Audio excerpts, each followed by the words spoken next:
আসসালামু আলাইকুম। সবাই কেমন আছেন? আশা করছি সবাই সুস্থ আছেন, ভালো আছেন। আলহামদুলিল্লাহ আমরাও ভালো আছি। আবারও নতুন একটা ব্লগ ভিডিওতে ওয়েলকাম জানাচ্ছি। আশা করছি আপনাদের কাছে ভালো লাগবে।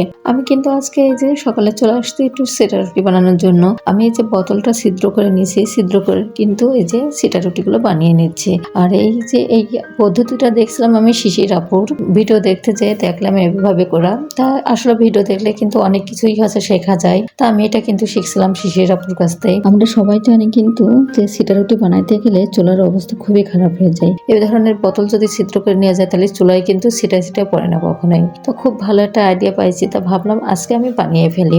তো যাই হোক বানিয়ে দিলাম। বানানোর পরে কিন্তু খাওয়া দাওয়া করে আমি এই যে গাছগুলোতে পানি দেওয়ার জন্য চলে আসলাম। এসে দেখি এই যে মাটিগুলো একেবারেই শুকিয়ে গেছে, কারণ আপনাদের ভাই আজ কদিন ধরে পানি দিচ্ছে, আপনাদের ভাই 2 দিন। তো এই যে গাছগুলোর মাটিগুলো যে শুকিয়ে গেছে, তো উনি বুঝতে পারছে না, অল্প অল্প করে পানি দিচ্ছে আর হচ্ছে নিচের দিকে যাচ্ছে না, কেমন যেন এঁটে গেছে। তো গাছগুলোও কিন্তু একদম নেতিয়ে গেছে, কেমন যেন পাতাগুলো কেমন যেন হয়ে গেছে। তো আমি আসলাম, এসে দেখি গাছগুলো এমন অবস্থা। তো কি আর করবো, তাড়াতাড়ি করে মাটিগুলো হচ্ছে খুঁচিয়ে দিলাম একটু, মানে কাছির মাথাটা দিয়ে মাটিগুলো একদম ঝরঝরে করে দিলাম, দিয়ে একটু ভালো করে পানিটা দিলাম।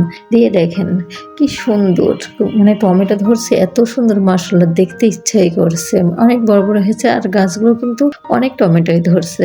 আর আমি হচ্ছে ওইটা দেওয়ার আগেই কিন্তু চুলার পরে একটু মসুরির ডাল চুলার পরে বসিয়ে দিয়ে গেছিলাম প্রেসার কুকারে।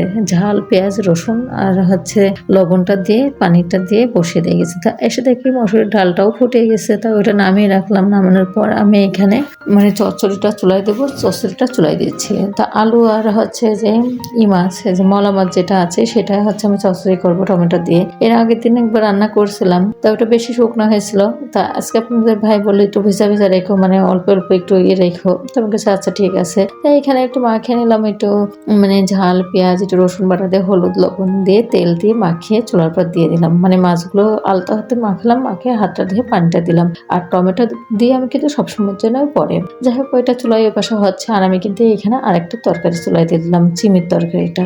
আর এইখানে দেখেন যে ইটা হয়ে গেছে, কিন্তু মানে টমেটো দেওয়ার সময় হয়ে গেছে। আমি টমেটোগুলো দিয়ে একটু মানে ঢাকনা দিয়ে একটু ঢেকে রেখে দিয়েছিলাম।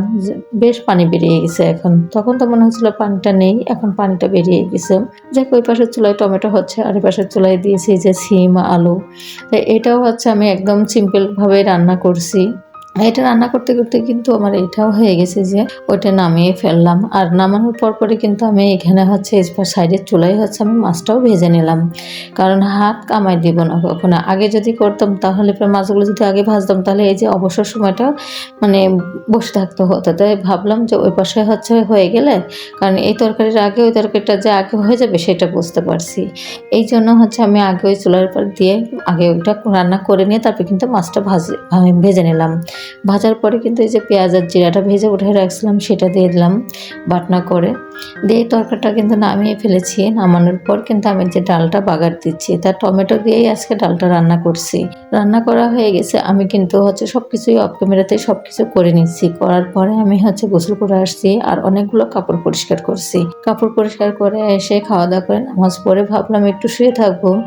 মেয়েরা বলে যে না শুয়ে আছেন কেন, মানে আমি বসে কিন্তু কম্বলের ভিতরে হচ্ছে শুয়ে থেকে তা হাতে একটা জামা ছিল, সেই জামাটা কাজ করছিলাম। মেয়েরা বললো যে এই 2 দিন ধরে ফাঁকি দিয়েছেন খুব, আজকে আর ফাঁকি দেওয়া হবে না আপনার। আমি কিছু কি ফাঁকি দিছি, বললো যে আজকে একটা পিৎজা বানান, কারণ এই কয়দিন আপনি নাস্তা বানান না, কোনো কিছুই না, কিনা খাবার খাওয়াচ্ছেন শুধু। তা আজকে একটু নাস্তা বানান। তা বললো কি আর করবো, একটু বসে থেকে পরে আবার চলে আসলাম। এসে এই যে মানে ওই সাইডে কিন্তু আগে হচ্ছে আটাটা খামির করে রেখে গিয়েছিলাম আমি। আর এইখানে এই যে দিয়ে দিলাম একটু ওই যে মুরগির যে ইটা, আজকে পিৎজা বানাইতে হবে বললো। তা আমি এখানে চুলার পরে কিন্তু দিয়ে দিয়েছিলাম পেঁয়াজ, মানে রসুন কুচি, আদা কুচি আর পেঁয়াজ কুচি দিয়ে ভালো করে নাড়াচাড়া করলাম।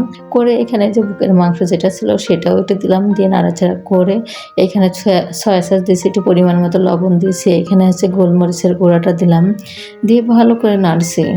নেড়ে তারপরে কিন্তু এখানে একটু পরিমাণ মতো লবণ দিয়েছি, তার আর সয়া সস দিয়েছি বিধায় কিন্তু লবণটা একটু পরিমাণ মতো একটু কম দিতে হবে। দিয়েছে নামানোর কিছুক্ষণ আগে টমেটো সস দিলাম একটু। আমি অন্যদিন কিন্তু ম্যারিনেট করে রাখি মাংসটা, তো আজকে আর ম্যারিনেটটা করে নিই।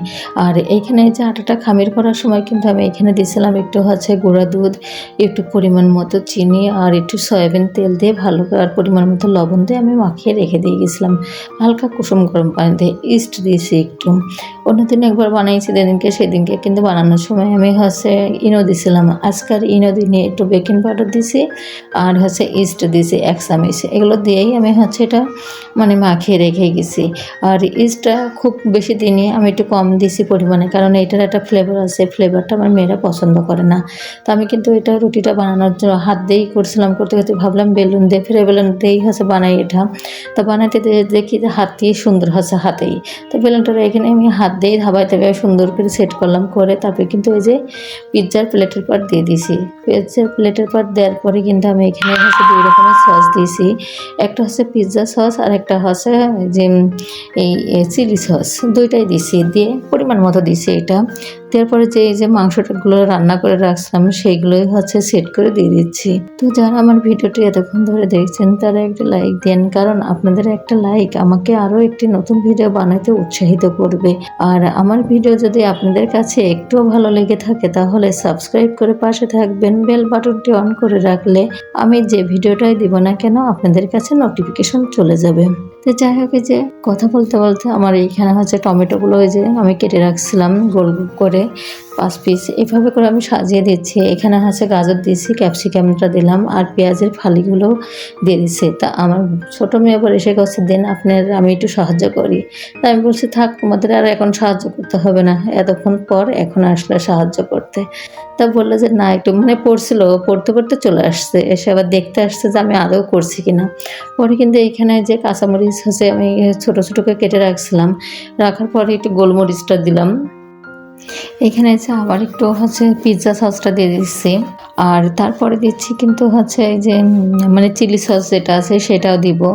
আসলে এই সস মানে পিৎজা সসটা আর এই সসটা আমার কাছে মনে হচ্ছে একই রকম। তা সসটা দেওয়ার পরে কিন্তু আমি লবণ দিয়েছিলাম একটু টমেটোর উপরে, কারণ আগে তো লবণটা দিয়েছি নিচেই অল্প অল্প করে দেওয়া আছে, কিন্তু টমেটোর উপরে তার দেওয়া নেই। তো আমি গোলমরিচটা দেওয়ার পরে কিন্তু লবণটা হাতে করে একটু মাখিয়ে কিন্তু আমি এই যে টমেটোর উপরে দিয়ে দিয়েছি, কারণ টমেটো একটু ঝাল ঝাল লাগুক আর একটু লবণ লবণ লাগবে। তারপরে যাই হোক, এই যে চিজগুলো আমি একটু গ্রেট করে দিয়ে দিলাম চিজগুলো দিয়ে। তারপরে কিন্তু এই যে মানে ফ্রাই প্যান যে প্যানটা বসিয়ে দিয়েছি, প্যানটা কিন্তু আমি অনেক হাই হিটে বসিয়ে গরম করে নিয়েছি, আগে নিয়ে স্ট্যান্ডটা বসাইছি। তারপরে কিন্তু ওইটা দিয়ে দিলাম, দিয়ে কিন্তু আমি ঢাকনাটা দিয়ে ঢেকে গোলমরিচের একটা রেখে দিয়েছি। আমি এবার চুলাটা কিন্তু আমি লো হিটে রাখছি, মানে খুব লো না আবার খুব যে হাই হিটের সেটাও না। আমি 15 মিনিট মতো ওটা রান্না করব। তো যাই হোক, ওটা রান্না হচ্ছে। আমি এখানে এই যে মেয়োনিজটা বানাবো। তো একটা ডিম কিন্তু আমি বাটিতে প্রথমত ভেঙে নিয়েছি যাতে নষ্ট আছে কিনা তাই দেখার জন্য। তার ডিমটা ভাঙার পরে আমি মিক্সি ব্লেন্ডারে দিলাম, দেওয়ার পরে এখানে সয়াবিন তেল দিছি, একটু লেবুর রস দিছি, একটা লেবুর রস দিছি, আর গোলমরিচের গুঁড়া দিছি, আর পরিমাণ মতো চিনি দিছি, আর একটু পরিমাণ মতো লবণ দিছি। আর গুঁড়া দুধ আমি কিন্তু লিকুইডভাবে গুলিয়ে নিয়েছি, নিয়ে অল্প একটু দিয়ে দিছি, দিয়ে খুব ভালো করে যে ব্লেন্ডারে ব্লেন্ড করে নিয়ে আসলাম। তা আমি একটু পাতলা মতো করে রাখছি, কারণ এটা যদি আরেকটু বেশি করে ঘন যেত তাহলে পরে কিন্তু আরেকটু ঘন হতো। তো আমার মেয়ে বললো যে আমি একটু পাতলা পাতলাই থাক, কারণ পাতলাটাই খেতে ভালো লাগে ঘনর থেকে, তা একটু পাতলা থাক। আর আমি আবার ওই যে টমেটো সসের যে এটা ছিল এর আগে, ওইটা খালি হয়ে গেছিলো, তো আমি এবার ওইটা কিন্তু রেখে দিয়েছিলাম। তো ওর মধ্যে আবার ঢেলে নিলাম যাতে বারবারই চামচ দিয়ে না দেওয়া লাগে। তো ওইটার মধ্যে ঢেলে নিয়েই কিন্তু ভালো হয়েছে। তো যাই হোক, এই যে আমি কিন্তু 15 মিনিট পর আমি চুলাটা বন্ধ করে রাখছিলাম, মানে 12 থেকে 15 মিনিট পর বন্ধ করে আমি 5 মিনিট মতো চুলার পর রেখে দিয়েছিলাম। রেখে দিয়ে তারপরে কিন্তু আমি সবসময়ের জন্য এই গরমটা নামাইতে গেলে পরে কিন্তু নামানোর সময় প্লাস দিয়ে নামাই। তো আজকে নামানোর সময় পাইনি প্লাসটা, কি আর করবো। তো ভাবলাম হাত দিয়েই নামিয়ে ফেলি। তা হাত দিয়ে নামাতে যেও গরম লাগছিল, পরে কাগজটা দিয়ে নামানোর পর আমি কিন্তু ইসের পরে মানে লুসনির পরে নামিয়ে নিয়ে আসছি গরমটাই দিয়ে। এই যে টেবিল লেপার দিয়ে কিন্তু এখানেও হচ্ছে যে একটু টমেটো সসটা আগে দিয়ে দিলাম, দেওয়ার পরে হচ্ছে যে মেয়োনিজটা দিয়ে তারপরে কিন্তু মানে কেটে নিচ্ছি। খাইতে কিন্তু অনেক ভালো লাগছিল। আসলেও হচ্ছে মানে চুলায় তো যে পিৎজা তো সহজে কিন্তু চুলায় বানানো অনেকটাই কষ্ট, তারপরে কিন্তু চুলাই হিসাবে অনেক সুন্দর হয়েছে, খাইতে অনেক মজা লাগছিল। আমার মেয়েরা তো অনেক পছন্দ করে এগুলো, আর এরা শুধু এ ধরনের খাবার পছন্দ করে, মানে পিঠা এই তারপরে মিষ্টি জিনিসটা একটু কম পছন্দ করে। এই যে মিষ্টি নিয়ে আসছিল রাব্বু, মিষ্টি কিন্তু এত পছন্দ করে না। এখনো পর্যন্ত মিষ্টি দই সবকিছুই ঘরে আছে। মিষ্টির ভিতরে মেয়ে হচ্ছে জর্দা পোলাওটা একটু পছন্দ করে। তো যাই হোক, যারা আমার ভিডিওটি এতক্ষণ ধরে দেখলেন ধৈর্য সহকারে, তাদেরকে অসংখ্য অসংখ্য ধন্যবাদ। আসসালামু আলাইকুম, আল্লাহ হাফিজ।